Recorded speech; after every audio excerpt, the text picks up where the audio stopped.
में फूल चाहिए, मोहल्ले में हम लोग को जीत जाएगी तो सीट के लिए हम लोग को स्कूल अच्छा चाहिए। साल में 1 लाख रुपया दिया जाएगा, 1 साल में। ठीक है मैम, लेकिन मोहल्ले गांव में हम लोग को बच्चों को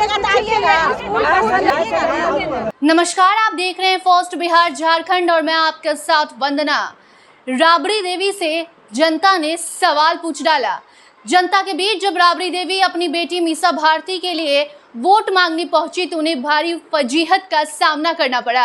आपको बता दें कि पाटलिपुत्र सीट पर 1 जून को 7वें चरण में चुनाव होने हैं। ऐसे में उसके ठीक पहले चुनाव प्रचार प्रसार में सभी दल लगे हुए हैं। उसी बीच जब अपनी बेटी मीसा भारती के लिए वोट मांगने पूर्व मुख्यमंत्री राबड़ी देवी जाती हैं तो पहले सुनिए कि राबड़ी देवी से जनता ने कैसे तीखे सवाल पूछे और उन तीखे सवालों का जवाब देने में असहज दिखी राबड़ी देवी। और उसके बाद जब जनता पूछती है कि क्या मीसा भारती चुनाव जीतने के बाद हमारे बीच आएंगी तो पहले सुनिए कि राबड़ी देवी ने क्या कुछ कहा है।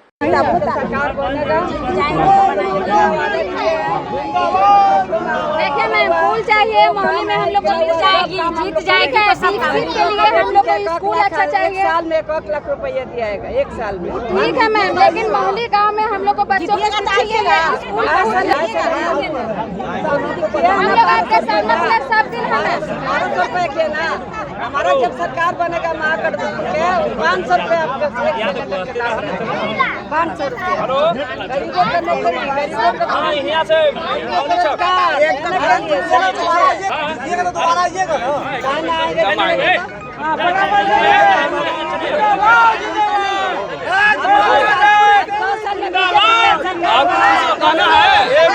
एक नंबर पे वोट डालिए, 1 नंबर पे आगे बढ़िए। चलो।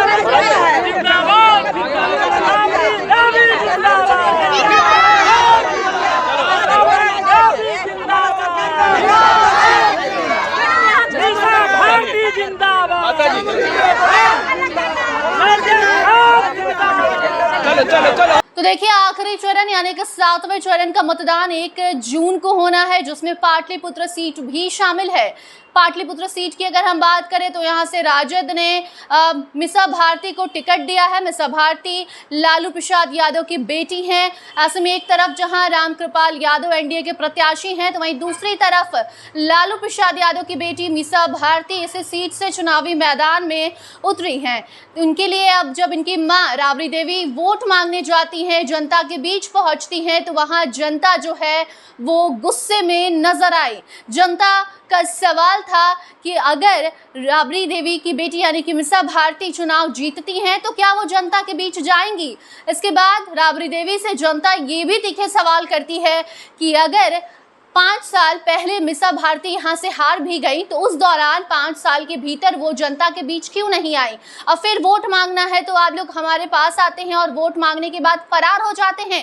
कई सारे तीखे सवाल जनता के थे और राबड़ी देवी पहले तो उन सवालों से पीछा छुड़ाने की कोशिश करती हैं, लेकिन बाद में राबड़ी देवी बात को संभालती हैं और कहती हैं कि नहीं, हम आएंगे, जनता के बीच आएंगे, जनता की तकलीफों को सुनेंगे। आपने सुना कि किस तरीके से मीसा भारती की मां और बिहार के पूर्व मुख्यमंत्री राबड़ी देवी ने इन सभी चीजों को संभालने की कोशिश की है, लेकिन कुल मिलाकर बात यही है कि जनता मीसा भारती के चुनाव प्रचार प्रसार के दौरान उनकी मां राबड़ी देवी से तीखे सवाल पूछती है और उसका जवाब भी राबड़ी देवी देती हैं। कुछ सवालों को नजरअंदाज करती हैं लेकिन कुछ सवालों का जवाब देती हैं। अब देखना दिलचस्प होगा कि चुनाव के बाद रामकृपाल यादव वहां से जीतते हैं या फिर मीसा भारती, क्योंकि चुनावी टक्कर है। 2 बार वैसे भी मीसा भारती उस सीट से हार चुकी हैं और इस बार फिर से वो चुनावी मैदान में उतरी हैं, अपनी किस्मत आजमा रही हैं।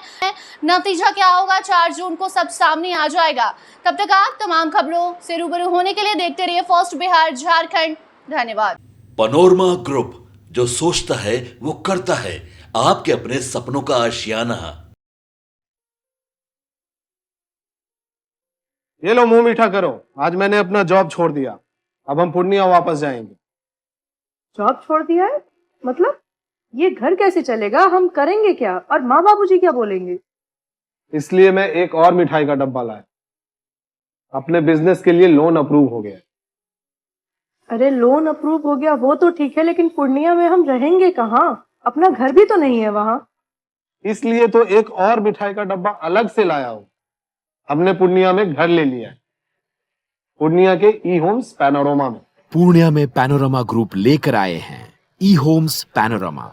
बड़ा घर, आलीशान जिंदगी और अत्याधुनिक सुविधाओं के संग। अरे अरे, अब क्यों मुंह मीठा करवा रही हो? क्योंकि हम घर वापसी जो कर रहे हैं। घर वापसी की खुशी पूर्णिया में ई होम्स पैनोरमा के संग। E Homes Panorama, luxurious lifestyle redefined.